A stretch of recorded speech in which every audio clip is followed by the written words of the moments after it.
As warehouses grow, people, process, and priorities start to collide, and it gets really messy. And you end up in a situation where your customer service team feels like the warehouse is not doing what they need. The warehouse team feels like they're getting ran all over the building. They don't know what to prioritize. They don't know what to work on. You end up with frustrated team members pointing fingers, and customers suffer as well. And it's not the fault of the customer service team, and it's not the fault of the warehouse team.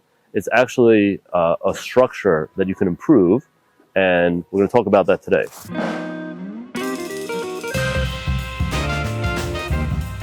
So with me is Christian, one of the smartest people here at Shapira. We've worked together for 4 years. She created the idea of what we call WAMs, and she formed the team, and she now leads the team of 8. So Christian, what is the problem that caused us to create the WAM team, and what does WAM stand for? Yeah, so WAM stands for Warehouse Account Manager. We created this team because before managing the WAM team, I was managing the customer service team. So like Aaron said, a lot of the frustrations that were experienced, we were also experiencing, right? We weren't getting the right answers or answers as quick enough to kind of close the loop on any issues or questions that we were getting from our clients from the warehouse, right? And again, not the fault of the warehouse, but you know, they have so many things going on the floor.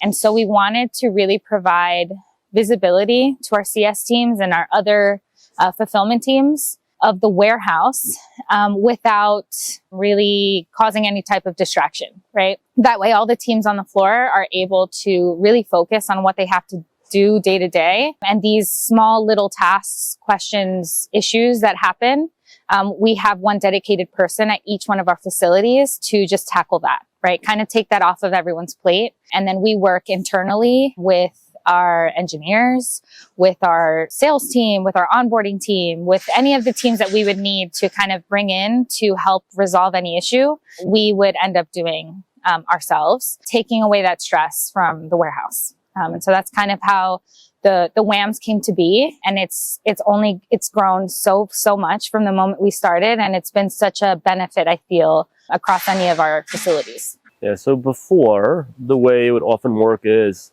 there would be a customer whose order maybe didn't ship because the address didn't validate. So the order was sitting in a tote.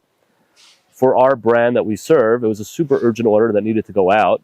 So customer service would try to find someone in the warehouse, typically the warehouse manager, tell them, hey, can you find this tote and get it shipped? Which means the warehouse manager is now spending 20 minutes sorting through totes, trying to find the problem reactively to help that customer out. And that means for those 20 minutes, that warehouse manager is not doing his or her job. And his or her job is to manage the floor, manage the people, and manage the flow of orders. So they're not doing that. They're serving one customer. Now we have a warehouse account manager who has a dedicated role. So let's talk about what are the responsibilities and what's the day-to-day of a warehouse account manager. So what our WAMs do day-to-day is we tackle anything that requires troubleshooting. A good portion of that day is working through trouble totes. A trouble tote can have any error. It could be an address error. It could be a shipping carrier error. It could be that the product itself doesn't fit comfortably in a regular, like multi-item batch tote. So at that point, we're working now with like our automations team, right? Making sure that the automation is sending that order to our custom station, right? So there's multiple aspects of just working through trouble totes alone, right? Where we have to not just work through it ourselves, but we will pull in other teams, you know, our engineer to work on any technical issues. We will shoot some messages out to our clients, right? Just to confirm like if the packaging is correct. If the account has a CSM, we'll reach out to the CSM, loop them in on any issues that we're seeing on the floor. We also work through any shipping plans. So any inbound shipping plans that come in that are non-compliant. That's one of the things that we want our receiving teams to not have to worry about, right? What they did their job by identifying that the shipping plan does not fit what we would normally consider compliant. They slap a label on it that lets us know that this is a non-compliant shipping plan. We use our Monday board to kind of help organize and manage that queue. And then we're on the floor, right? So we can easily walk over to our receiving area, look at the shipping plan, maybe take some photos, anything that we can share with the client or with the CSM to express to them what needs to change, why this is non-compliant, why we're now delaying the process of receiving in. And if at any point in time, let's just say some products need barcoding or bagging, we'll move it over to special projects. They'll take over at that point. It's a lot of looping in other teams, really just making sure that we're communicating everything that we're seeing on the floor to other teams, our clients, CSMs, and just making sure everyone is fully aware of what's happening on the floor. We have the inventory team bringing some things to us as well. Inventory that has, again, the wrong barcode. It could be inventory that they need to just find out what client it's for. Multiple issues that come up. And we like to say that we're kind of like the eyes of fulfillment on the floor. We want to make sure that any and everything that we are seeing that needs some type of solution, that we're bringing it up and just making it known to everybody. We like to work in two parts, right? So we're very reactive, right? Totes, for example, is very reactive. We want to make sure that this order goes out the door regardless of the blocker that we've come across.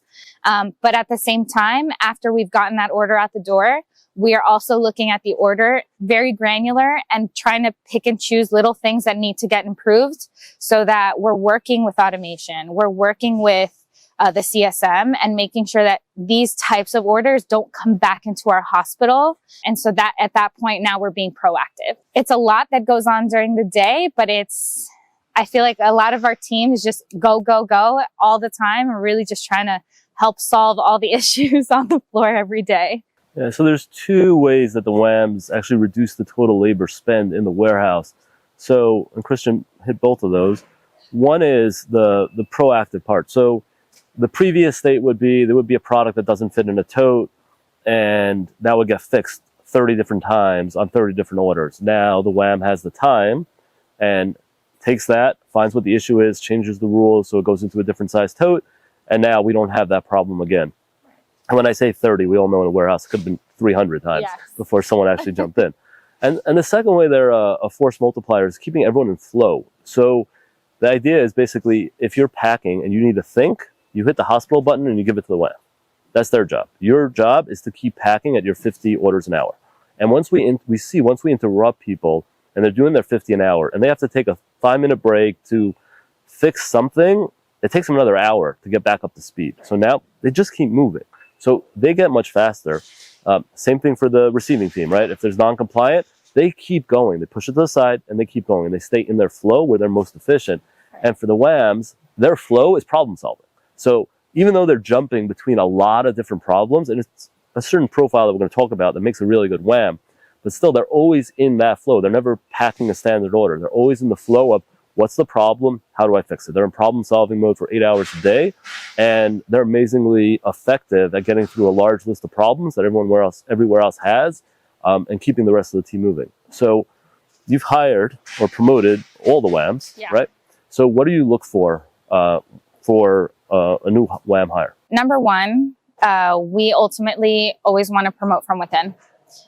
We've found that promoting from within has really helped this person come into this role already understanding a lot of the flow of their warehouse, their 3PL. Granted, we've standardized a lot of things across all our facilities, but every facility still has their certain flow. And if we're promoting from within that facility, I know that I'm not changing anything in what their understanding should be happening across the floor. A lot of the WAMs that we've hired have been outbound supervisors, which we have found are great, right? Because they are familiar with all the different types of flows across the floor. We have receiving leads. We have inventory leads, and then 2 of our WAMs were lead packers, which is awesome, right? Because what happens also at the day-to-day is that although there's one person at each one of our facilities, we're hundreds of miles away from each other. We still come together in Slack, right? It could be a Slack channel. Sometimes it's just a Google Meet, and we're all talking about different things that we're seeing on the floor. One of the biggest things that I've noticed most recently is that now that we're a well-oiled machine, because we're only a year old, if there's any issue at one facility, say we're experiencing an issue at a pack station, an error, the first move that they do is not necessarily post it to our engineer. They post it in our WAM channel, right? And they tag all the WAMs. And there's like, they ask everyone, are you also experiencing this? And if they are, they do it on their own and they'll choose one person to report it to engineering. And then all the WAMs gather examples from their facility and send it over to our engineering team. I have found that we've been able to resolve so many issues that are facility wide affecting packing, right? Affecting orders going out that have been resolved within like 10, 15 minutes. And so a lot of that, especially during, say, peak season, is going to be super beneficial in just troubleshooting and getting errors resolved super quickly so that we're not causing too much of a blocker in getting orders out the door. I find that, again, like outbound supervisors, really just promoting from within, someone who's a little more seasoned, I'd say maybe someone who's been with you at least 6 months, right, and really understands what the expectations are of the warehouse. I think would be an ideal candidate, and someone who's really good with multitasking, right? So we want to make sure that someone is able to really self-manage themselves on the floor and just be able to tackle everything they need to tackle across different divisions on site and, you know, leave the door with nothing left behind, right? We want to make sure that everything's done before the end of day. And for us, WAM's a really elevated role. Christian ran the entire CS department before she moved into creating this role a year ago, and it's been hugely beneficial to how we ran as a team. Customer success or customer service now does way better because they have the tools and the information and the person on the ground to help them get their job done. Let's say you've identified a good candidate who's good at multitasking, who likes problems, who likes moving around the warehouse. How do you train them up? So we do like to include the very first week. It's all software. It's all software driven, right? We want to make sure that, yes, you've been with Shapiro, say a year, you've been in this warehouse for a year, you understand the flow. But as a WAM, right, now we're hopping into client accounts, right, in and out of them. We're understanding automations. We're understanding multi-warehouse allocations. We're really trying to understand the makeup of the client's account to really understand their product on the floor and how the shipments should be going out the door. If there's any settings that we're seeing for the client. So that's that 1 week of software. It's just very software driven, is going to be crucial to really understanding how to hop in and out of accounts. And then just understanding how orders are set up for each client. And then after that, we do 2 weeks of shadowing. So 2 weeks of shadowing, it could be shadowing, either remotely with another WAM, or if that facility already has a WAM for, say, first shift, they'll stay on first shift with them for those full 2 weeks and really, really get, you know, the nitty gritty of what they do on a day-to-day basis. So they're fully prepared for week 3 to start, you know, on their own. And then we have full support, right? So like we share Slack. I mean, we have Rob in there. We have a lot of ops people as well that are there to help the WAMs if there's any issues that pop up in general. So yeah, it's a super collaborative team. Yeah. And what's next for the WAM team? One of our main focuses has been just making sure that we're growing the team enough to cover the shifts, right? So we have some facilities now that have that second shift. It was one of the pain points that we did experience where they were like, you know, we only have a WAM for the first shift and have all these benefits, right? For that first time of the day that we might need it for the second. And so that's one of the initiatives we've been working on too, just making sure we have that coverage so that nothing gets missed, right? Especially at night when we have some packers packing out orders that could experience some errors, things like that. Training, right? Training is always something that we want to do on a day-to-day. New things happen, new things change, right? New things come up with the software, new versions, new processes for the pack stations, for the pickers, for everything that happens, right? I just want to make sure that the WAMs are up to speed on any changes in flow. We want to make sure that if the warehouses have questions about any new changes, that they're able to go to the WAM who's physically on site, right? And they can ask these questions and just reassure them that this is the process. Or they can, we can have the warehouse relay any issues to Frontline. And Frontline is also a new process or a new team, right, that we started working on, which the WAMs are very much involved in as well. It's made up of our central operations team. It's probably a group of like 6 or 7 of us. And generally it's for support for the warehouses, right? So it's additional support additional remote support for the warehouses, in addition to the WAMs that we have physically on site. And so what we ultimately want to do, Frontline is, again, a resource for our warehouses, our GMs, our supervisors, to really express any issues that they're experiencing on the floor. Technical for the most part, right, where the WAMs may not be the right resource for them. So they'll hand it over the Frontline. But if Frontline needs visual on anything on the floor, they'll go ahead and they'll loop in the WAM as well. So we're really full circle here on making sure that we're covering all aspects of any troubleshooting, any issues, any questions, any doubts, right, that the warehouses have, so that we're fully covered. I think this is going to be super beneficial for the warehouses come this peak season, right? I think we've never had this type of coverage before, something that's so centralized and focused for our warehouses. So I think it's going to be a game changer on how we resolve our issues and how quickly we can get things rolling so that there's less interruptions on the day-to-day. So the way Frontline interacts and is helpful is when there's issues that are best handled on a computer. So let's say we're not sure why a order shipped from a given warehouse. That's really not the WAM to go in and look at the rules and try to understand it. They can, but it's better for remote ops to go sit at their couple of computers, dig into it, see what the rules are, maybe why was it changed, and sort of do that research. And then they'll reach out to the WAM if they're like, oh, actually the reason it didn't go from your warehouse is because we actually don't have enough pickable stock.